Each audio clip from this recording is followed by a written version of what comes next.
Welcome to another episode of the Growth League podcast. I'm here with my guest, Courtney Turich. She's the Global VP of Marketing and Sales for Cooler Heads Care. And this is in the medical device industry. So this is a new one for me. We haven't dove into how you play the game of marketing leadership in this industry, but it's very unique. Courtney, welcome to the show. Hey, Caleb, thanks so much for having me. I'm excited to be here and talk about all things marketing, medical device, whatever you need. I love it. And you're in North Carolina, looks, I think, right? You're in North Carolina? I am. It looks really sunny behind me, Yeah, I was but gonna say. it's really cold for us Okay. anyways. It's in the 20s. Okay, well, it's minus 20 Celsius Oh, outside my house. So let's let's put it all in perspective here. good point. Courtney, help us set some context here. Cooler Heads, what problem do you guys solve for whom, and why is Cooler Heads best positioned to be a leader in this, from your perspective, in this industry and market? Sure. So Cooler Heads Care, we help to minimize hair loss for chemotherapy patients through an FDA cleared technology called scalp cooling. And we're one of three FDA cleared devices here in the US, but we're the newest on the market. We've definitely come in, we've changed the dynamics, but what's most important is we're providing the ability for individuals who are going through chemotherapy to maintain identity, a sense of self, and privacy during one of their most difficult times in their life. Hmm. Yeah, and Caleb, a lot of people like to think hair is vanity, and it is so much more when you start talking to these patients and when they're just trying to go about their normal day-to-day life. Yeah, I hear you. I mean, my mother-in-law, cancer survivor, and went through all that, and I remember chatting with her, and we were going to it was like to get a wig, right? And it was Yeah. such a big thing. Like I didn't understand or realize that it's way more. It's just confidence, and how does that confidence contribute to the healing process? I imagine it must, right? So Very much so. And there's a direct correlation between your mental health and your physical health, right? So merging those two. And if you can allow a patient to feel good about themselves inside and out, we all hear about the mind game, yeah, right? It's real. It's real, real, real. So if we can allow those patients to feel good as they're going through the process, it definitely helps them get through that whole, which for many, it's over a year process of going through their cancer journey in yeah. general. You've been there now for, I think, a little over 3 years. Can you recall, was it leadership? Was it the cause? What was it that helped you decide that this was going to be the place for you to take your career? Yeah, what a great question, Caleb. So, when I first heard about Cooler Heads Care and scalp cooling, I'm going to be frank, I'm one of those people who thought it was all about vanity. Right. Yeah, I was in the midst of consulting with my mentor just for medical device startups. I consider myself a startup junkie. I'm an entrepreneur at heart. So I really like to get grassroots in companies and really just try to figure it out as we go. So when we started consulting for Cooler Heads Care, I started to talk to more patients, learning their story, hearing why they wanted to scalp cool. And Caleb, it changed my perspective completely on what we're providing to patients and their overall well-being. Hmm. So, I mean, from that moment, I was Yeah. sold. I'm like, I Yeah. think we have something really big here, something really exciting. Our mission is so powerful. And we've been at it for 3 years and we're making a huge impact. Oh, so you were there kind of day one. Oh, I was here before we treated our first patient, before we even commercialized. Interesting. So I've seen a lot. I've seen a lot from where we've been, right? It's been an evolution. That's awesome. And so how does it work? Run us through sort of like, what is the product? When does it get used or applied to a total neophyte of this? Yeah, I should have had my system here for you, but okay. So what makes us really unique at Cooler Heads is we are a small portable device. A lot of the technologies that are on the market look like mini refrigerators. Right. And if you go into an infusion center, I hate to say this, they are busting at the seams. There are so many patients, there's just limited space. So, Yeah. space is definitely something that they're very cognizant of.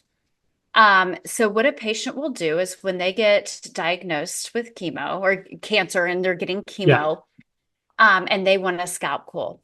First, I'm going to make note you will always shed no matter what through scalp cooling in general. And it also is dependent on what type of regimen. Different regimens have different outcomes. But what's important to remember is FDA considers scalp cooling a success if you keep 50% or more of your hair. Okay. And the goal is to allow patients to be able to go out to the grocery store, be out in public, be in front of their children, and not look sick Right. or get questions or Right. stares. So if when they decide to scalp cool, they will go in for their infusion. As they're getting their pre-meds, they start cooling their scalp. They'll put a cap on their head that plugs into our AMA device, which means mother in Tamil. Okay. Tamil. What is that? Well, so it's over in the Middle East, Got it. but my CEO lost her parents close before she was diagnosed and went through Okay. chemo. And she always talks about how I wish my mom was with me. Got it. Okay. Yeah. So our AMA device, the patient would plug their cooling cap into the device. And what we're doing is we're getting the scalp down to therapeutic temperature, which is below freezing. What that does is it closes off the hair follicles and keeps from the chemo penetrating into the hair follicle and killing it off. Wow.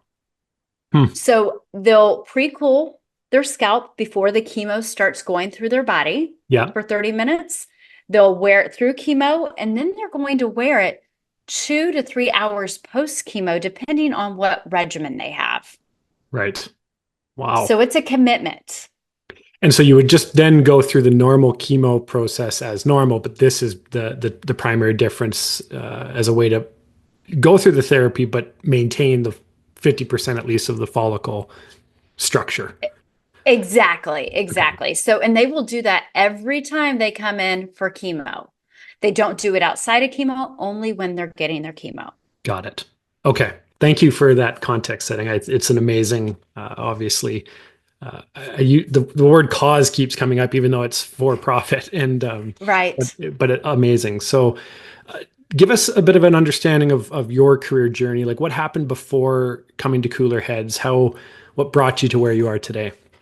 Sure. So I've been in the MedTech space for 20 plus years now, Caleb. Started, in the sales arena, went in-house to product development, marketing, and then really found my path moving in the leadership arena.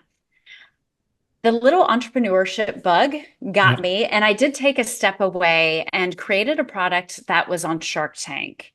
Oh, And yeah, I did a deal with Mark Cuban, Lori Grenier. cool. Yep, fun ride, exciting journey.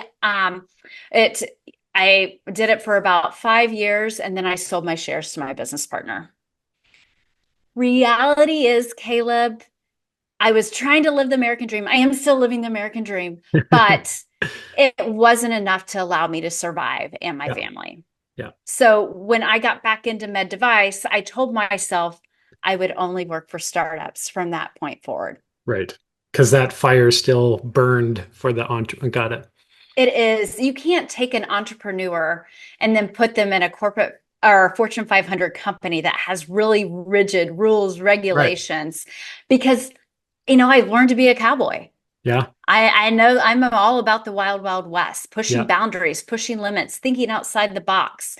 So this allows me to still maintain that fire inside. I love it. I love it. I think you can be entrepreneurial, right? And it feels the Yes. same.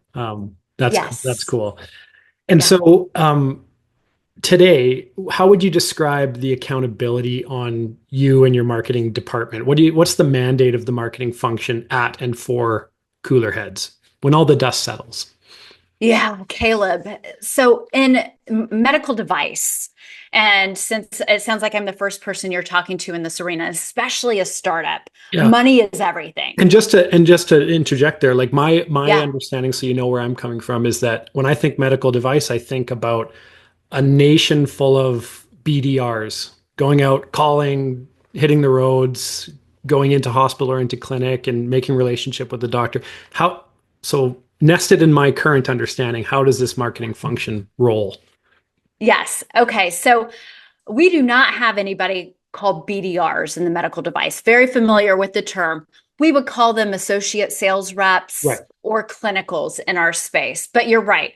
A lot of them running around. We are currently on our commercial team. We only have 4 people in the sales team, on the Yeah. sales team in the field. We're startup, right? We're Yeah. running very, very lean. Yeah. We have a marketing director who's really driving those initiatives, which her main goal at this point, because we're so young and new, is driving our pipeline, right? Helping to increase our pipeline, increase awareness Yeah. within infusion centers and hospitals to drive business. Okay. Um, you know, so our sales team, what it's going ideally will look like, we're in the midst of closing our Series A, Caleb. We will Nice. have a bunch of ASR type individuals Yeah. running throughout the country, driving meetings, setting up meetings, um, connecting with existing clients, and really make sure that we're staying at the forefront of existing business, but also driving new business. Got it.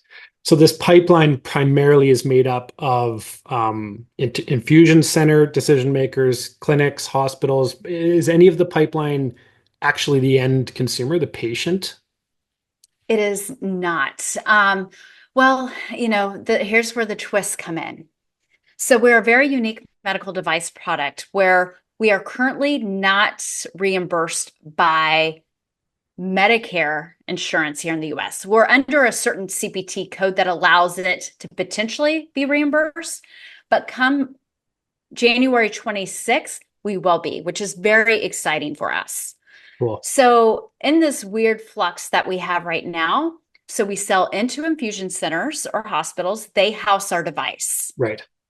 Okay. They can either buy our cooling caps and then provide them to the patient, sell them to the patient, Yeah. or to help in this little flux that we're in, we tell the hospital or infusion center they can direct their patient to us to pay at Cooler Heads. Right. So the hospital doesn't have to have any interaction with funds being transferred Got it. Got it. because it's just so different than what the US is typically used to here. Right.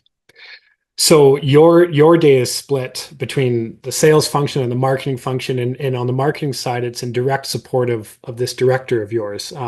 So tell me a little bit first about the team. Like I'd imagine it's a lean team. We're in startup mode.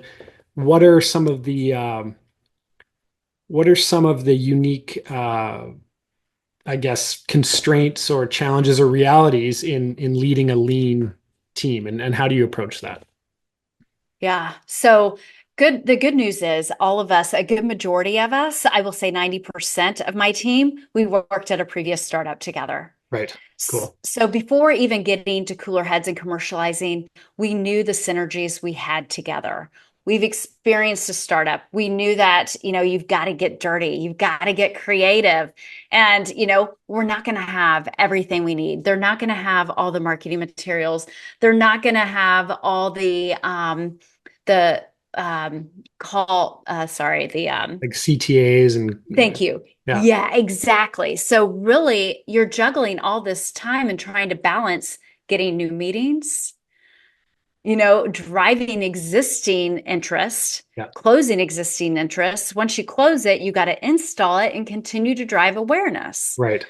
So everybody is wearing so many different hats and they have so many different balls in the air all Yeah. at once. And there's an advantage in that you're all coming into the environment together, leveraging previous relationship working at startups. So you can kind of lead, but also build together from the ground up and create that culture amongst the team. 1,000%. It is all about us working together as a team, especially in a startup. If you don't take that mentality, you're going to be in trouble Yeah. because we're all working and striving towards this mission together. I might have a title of a global VP of sales and marketing, Yeah. but Caleb, I do everything they do. And I'll even do, if they need me to go, do their dirty work, I go do their dirty work. Right. Well, that's right? leadership, So isn't it? yeah, exactly. So titles to me are, I don't really care because we're all helping each other. Yeah. Yeah. And we're very fortunate that my team is a senior team. They've been here, they've done it. We do not have anybody new currently in the company that What's the hasn't biggest done this before. that's such an advantage, right? And it's almost Yeah. like you have your own language amongst each other based on previous history, and communication becomes a big part of the challenge, right? Yes. What is on the topic of challenge? Like, what would you and the team all mutually agree on as saying this is our number one marketing challenge today? Our number one marketing challenge today is, gosh, I mean, Caleb, there's so much I look at right now because we're just busting at the seams on bandwidth, I agree. honestly.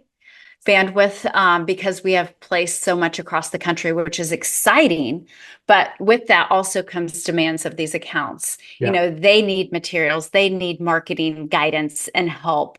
So, right now at the forefront for us is getting those marketing materials put together in a nice, concise manner to hand over to our accounts, to give them that playbook to right. start running and driving on their own and showing a scalp cooling program. Right. And what's their motivation for?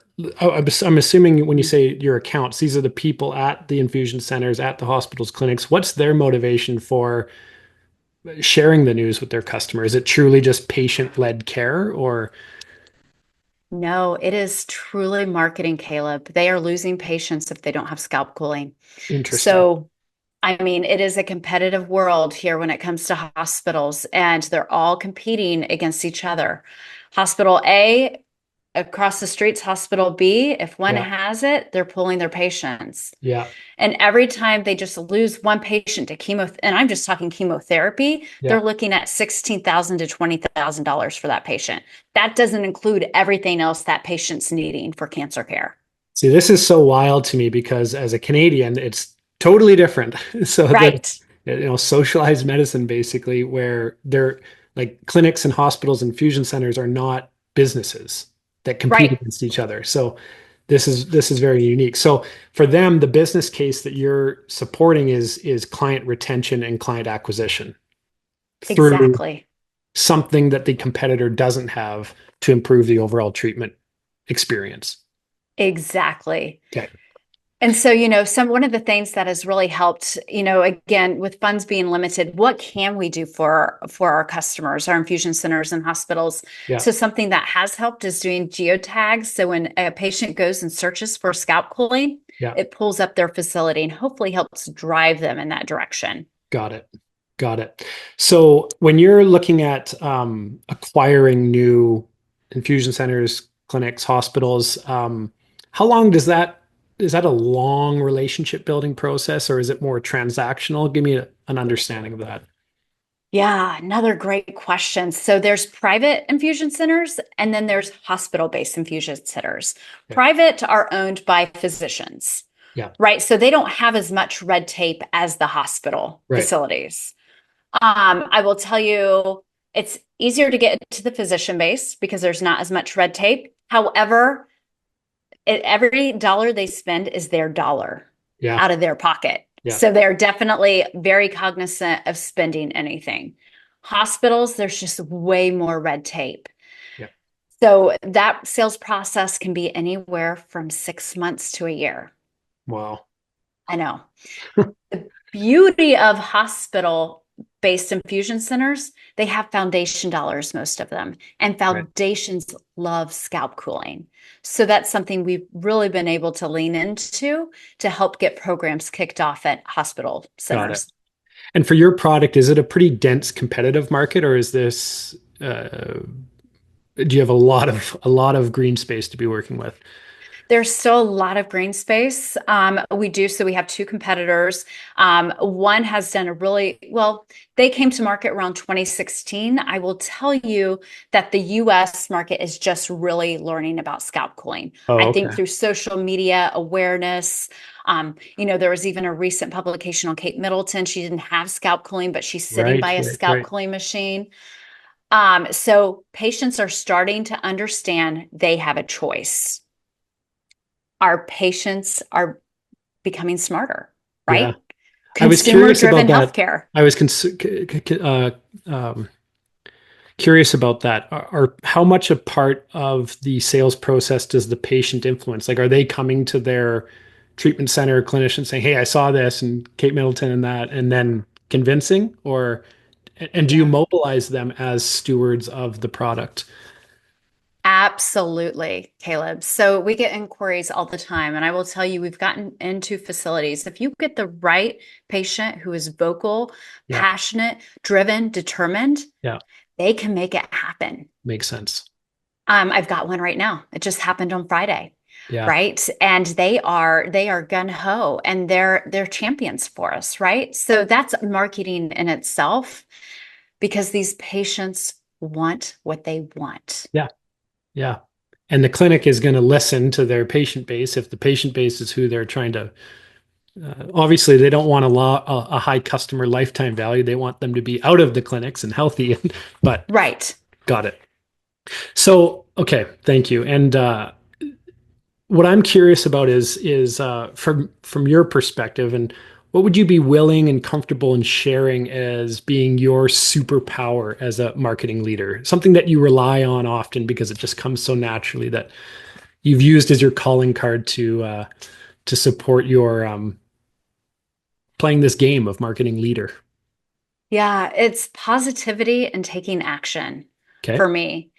It's always, thinking, seeing how we can push the boundaries. I believe we can do it. Like if my glass is half full, Caleb, it's full. Right. Right. And there's times when, of course, as a positive person, you have to keep yourself grounded and make sure you are being realistic. But at the same time, you've got to push boundaries. You've got to think big and believe you can do it because that's when we make the magic happen. Right. And it's infectious amongst the team, right? It is. But I also, I'm not the leader who's sending them books to read and this and that Yeah, and yeah, the other. yeah. They'd Yeah. be like, okay, Courtney, enough, enough, enough. There's a fine line with it. Yeah. What's your Achilles heel as a marketing leader? Where to spend dollars that are going to make the biggest impact, Caleb? And impact is defined as what in your function in business? To drive sales. Okay. Drive I mean, opportunity and revenue. How do we continue to increase revenue? Because that's the ultimate goal. So, where do we use our dollars the best? At the same time, my Achilles heel is also I have one marketing director. mhm. And as you know, the word marketing Yeah. ends up getting everything, Yeah. right? And it's really hard because she's trying to set boundaries herself because she's a catch-all for Yeah. everyone. And then you get so bombarded on what you need to accomplish, it's very overwhelming. Yeah. What would you say support of a marketing director looks like in its effective state?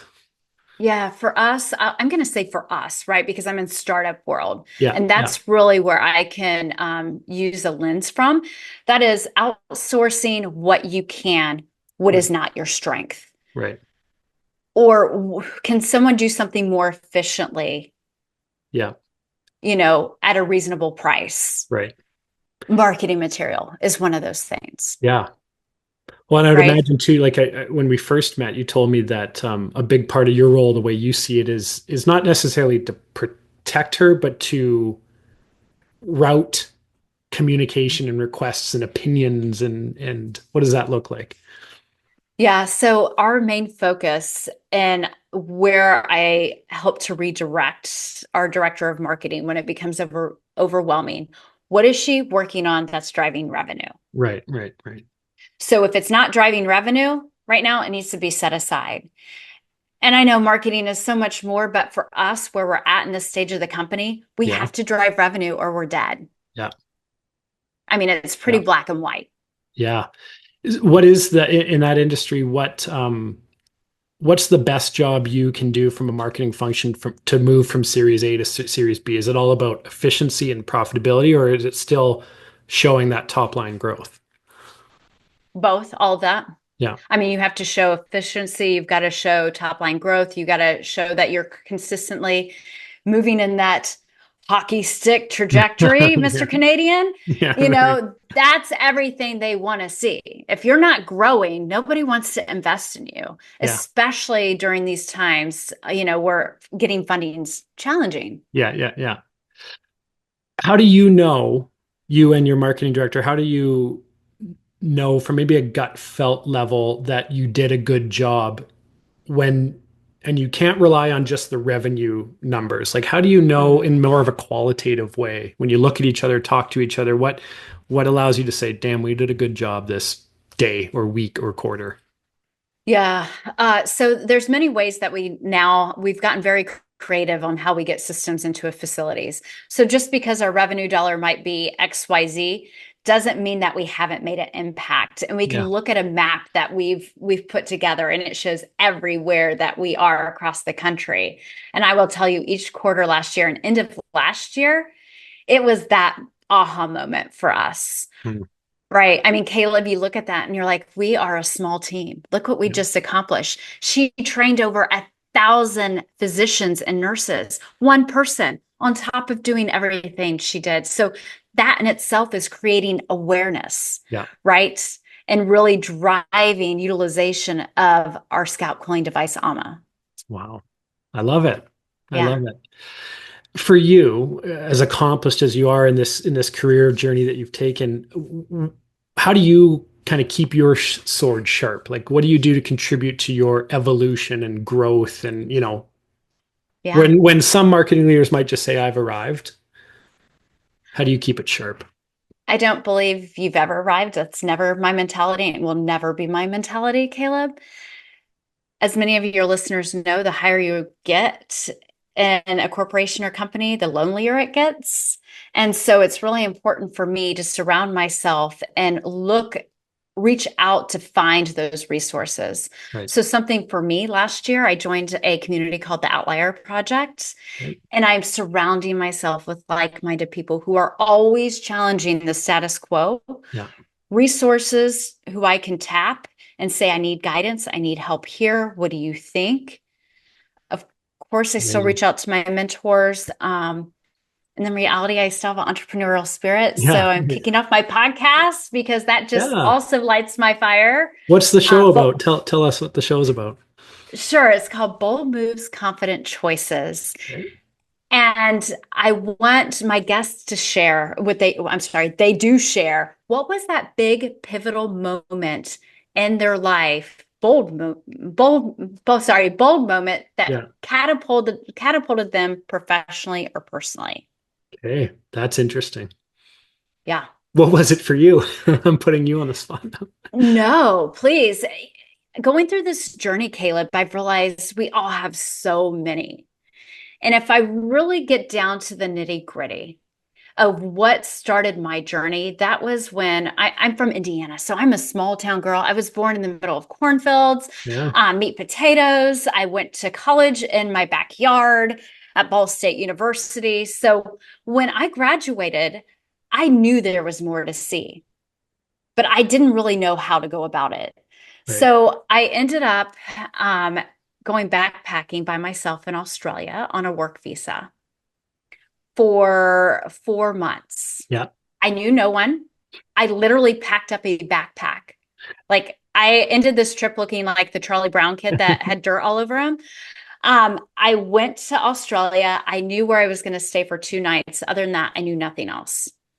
I cleaned hostels. When I say that, I cleaned toilets, Yeah. kitchens. I worked at a surf shop. I traveled up the coast, down the coast. I did whatever I could to make ends meet. And at that moment, when I got back to the US, Caleb, it made me realize that there's a bigger world out there and I can do anything I set my mind to. That's awesome. Yeah. I love And it. then from there, I've moved and lived in 8 different states and cities throughout my professional career, all for personal growth. Wow. Yeah, That's great. Well, I think that the podcast is relatively new, right? You're just kind of getting it it going. So is. excited to see that. Um, Advice maybe is the word, or tips or thoughts that you might share with marketing leaders that find themselves in this early Series A days and contributing to the growth of of a startup that is market validated in certain cases, but still has a lot of growing up to do. Like, how should you show up as a marketing leader when you're in this world? And what can you do first 30, 60, 90 days uh, to really lean into what needs to be done at this very sensitive time of a company's? Yeah. Trust your gut, trust your instincts. It's not your first rodeo, Yeah. right? Like if you've been in marketing, you know the foundational things that you should start doing right away. Every industry is different. Well, at least ours is. We're a very conservative industry. So what we do from a marketing standpoint is not all that exciting right now, Yeah. right? But I know what's worked previously in medical device companies. So we just stay to the tried and true a little, Yeah. push boundaries where we can, Yeah. right? But still stay the course on what we know. Yeah. What happens when a very growth-minded CEO or leader is demanding results in these early days? What do you do? What do you say? I will tell you, my CEO is very data driven. Yeah. So if the marketing doesn't have data to support it on the back end, we're not going to move forward with it. Okay. So really it does come down to, is it driving revenue and can I prove that it's driving revenue? If I can do that, Yeah. then it makes sense. Right. So it sounds like you came to understand what how she makes decisions, what's important to her, and then sort of mapped your approach. Now, luckily, your approach is probably woven in that way, anyways, like data driven. But get on board with what the company leader is doing, and then navigate your marketing system around that. Right. Exactly. Our marketing system, our marketing dollars, Right. and what can we control? Cool. Well, it's very inspirational. I think that what you're talking about, the passion and the energy, it definitely exudes. So I'd love to be a part Thank of your you. team. um, Come on, we're going to be hiring soon, yeah, Caleb. there you Just go. not in Canada Just not in yet. Canada. Well, Not yet. yeah, we won't get into the 51st state thing. It's too fresh. But anyways, Courtney, thank you so much for giving us a peek behind how the curtain on how you're playing this great game of marketing leadership, especially in an industry like yours. It's not straight line, but you come with energy, you come with passion, you come with data, you come with. So I appreciate it. Thank you so much, Caleb. It was a pleasure being here and look forward to chatting more soon. Awesome. Thank you, everyone. My guest, Courtney Turich. Thank you.